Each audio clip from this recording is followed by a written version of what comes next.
दावते इफ्तार अगर हो तो नवरात्र का फलाहार क्यों नहीं? क्या सरकार प्रायोजित ये कार्यक्रम बंद हो जाने चाहिए? राजनीति या तुष्टीकरण? द एसडी न्यूज पर देखिए दावते इफ्तार की सियासत। इन दिनों बिहार में दावते इफ्तार चल रहा है। हर पार्टियां जो है एक समुदाय को खुश करने के लिए दावते इफ्तार दे रही है। वहीं आपको बता दें कि कहीं ना कहीं बीजेपी इससे दरकिनार कर चुकी है और इसको लेकर अब सियासत भी खूब हो रहे हैं। आज हम इस मुद्दे पर चर्चा करेंगे हम अपने editor in chief Udaykant Jha ji से और जानेंगे कि आखिर बीजेपी इन चीज़ों से दरकिनार क्यों कर चुकी है। तमाम सवालों के जवाब इनसे लेंगे क्योंकि बहुत ही अनुभव रहा है इनको राजनीतिक का और इनसे हम चर्चा करेंगे। सर, बीजेपी कहीं ना कहीं दरकिनार कर चुकी है दावते इफ्तार से। शहनवाज हुसैन भी उनके बड़े चेहरे हैं पार्टी के और बिहार से ही आते हैं, तो कहीं ना कहीं क्या लगता है कि दावते इफ्तार के बहाने सियासत तो नहीं हो रही है बिहार में? देखिए, ये तो बिहार का इतिहास रहा है कि दावते इफ्तार जब भी हुई है तो उसके पीछे कोई राजनीति रही है। आप याद कीजिए, पिछले साल जब नीतीश जी नहीं आए थे, नीतीश जी उस वक्त एनडीए के ग्रुप में जुड़े हुए थे, तो उस वक्त दावते इफ्तार में ही जा कर के सारी सेटिंग हुई थी कि उनको आना है वापस।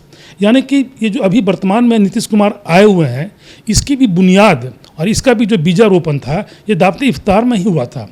तो दावते इफ्तार ऐसी चीज़ है कि जिसमें सारे लोग बैठे रहते हैं और उसमें इन सारे मुद्दों को बड़ा आसानी से भुनाया जा सकता है। तो ये तो शुरू से बिहार का इतिहास रहा है। लेकिन हाँ, अभी का जो माहौल है उस माहौल में थोड़ी सी राजनीति गर्म हो गई है। इसके दो कारण हैं। पहला कारण यह है कि भाजपा को एक बैठे बिठाया एक मुद्दा मिल गया।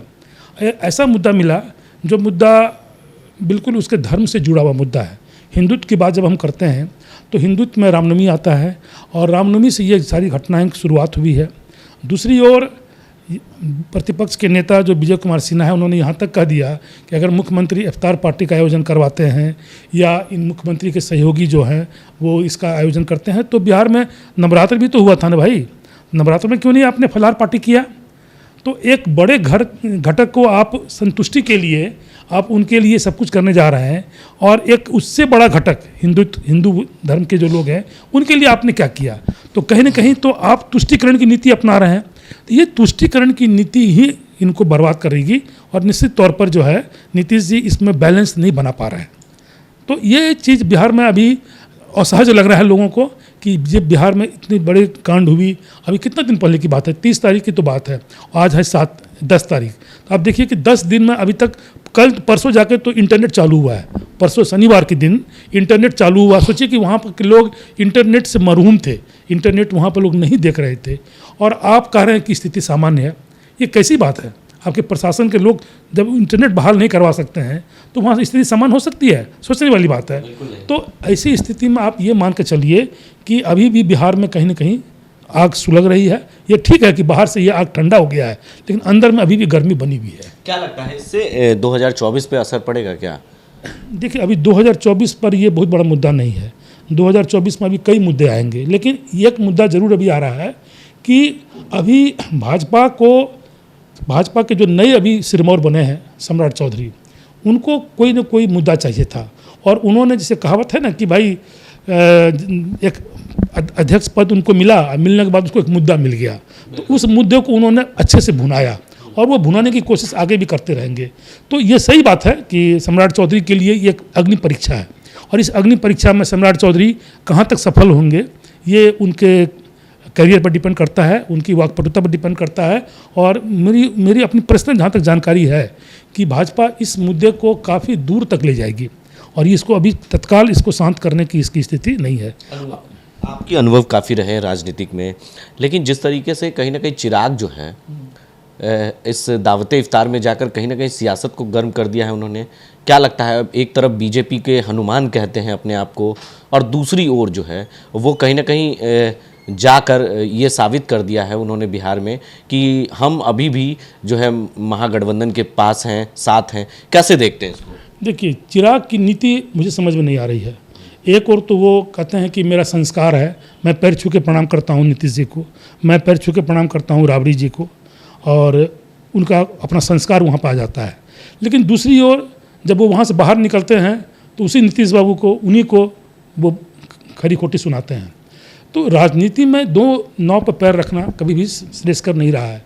उनको एक क्लियर कट स्टैंड रखना चाहिए।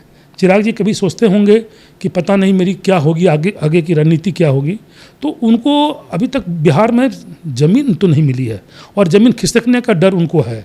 यहाँ तक कि उनके चाचा ने जो स्टेटमेंट दिया है 2 दिन पहले कि चिराग का नाम मेरे सामने मत लो, कल की बात है, हाँ कल की बात है। तो सोचने वाली बात यही है कि जहाँ उनके चाचा में ही इतने तरह के दोष हैं और वो खुद कह रहे हैं कि भाई हम इनको, उनकी चर्चा ही हम नहीं सुनना चाहते हैं, तो फिर आपस में तो इनका बटा हुआ है। इनकी खुद की पार्टी 2 भाग में बटी हुई है।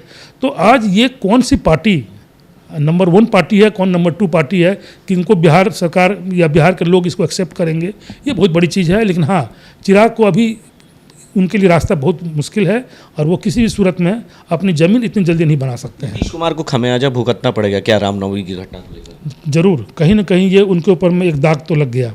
आप देखिए, लोग कहते थे कि हमारे शासनकाल में कहीं दंगा नहीं हुआ, कहीं ये नहीं हुआ, हमने इतना शांतिपूर्वक काम किया।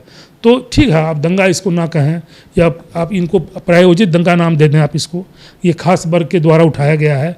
आप कहते हैं कि हम इस पर बहुत बड़ी कमेटी बैठाएंगे, जो दोषी है उसको ये करेंगे। लेकिन एक दंगा तो सेफ हो गया ना। आपको कहीं ना कहीं आपके घर जले, लोग भागे वहाँ से, अपने क्षेत्र में ही नहीं बचा पाए वो। जी सही बात है। उनका बिहार शरीफ घर है, वहाँ के लोग वहाँ उनसे प्रताड़ित है, वहाँ लोग परेशानी उठी है। आखिर प्रशासन कहाँ क्या कर रही थी? प्रशासन 29 तारीख को, 30 तारीख को क्या कर रही थी? उसके बाद जब विसर्जन हो जाता है, उसके बाद प्रशासन की आँख खुलती है, ये क्या हो रही है? प्रशासन तो एकदम अपने आप को कान में तेल देकर सोया हुआ था। ऐसे नहीं होता है, क्योंकि रामनवमी एक ऐसा पर्व है जिसकी जुलूस 2 दिन आगे तक निकलती है और इसका शुरुआत 2 दिन पहले से हो जाता है। यानी कि ये पूरा सीक्वेंस 6 दिन का होता है और इस 6 दिन के अंदर में शांतिपूर्वक माहौल बनाना इनके लिए निहायत ज़रूरी थी, जिसमें कि ये असफल हो गए।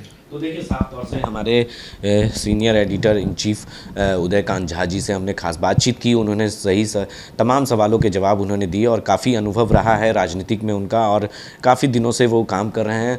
तो ऐसे में उनके जो अनुभव हैं वो कहीं ना कहीं ये साबित होता हुआ नज़र आ रहा है कि 2024 में इसका खमियाजा नीतीश कुमार को ज़रूर भुगतना होगा। अपने सहयोगी कैमरामैन अमित के साथ बने रहे देश डी न्यूज़ के लिए और देखते रहें देश डी।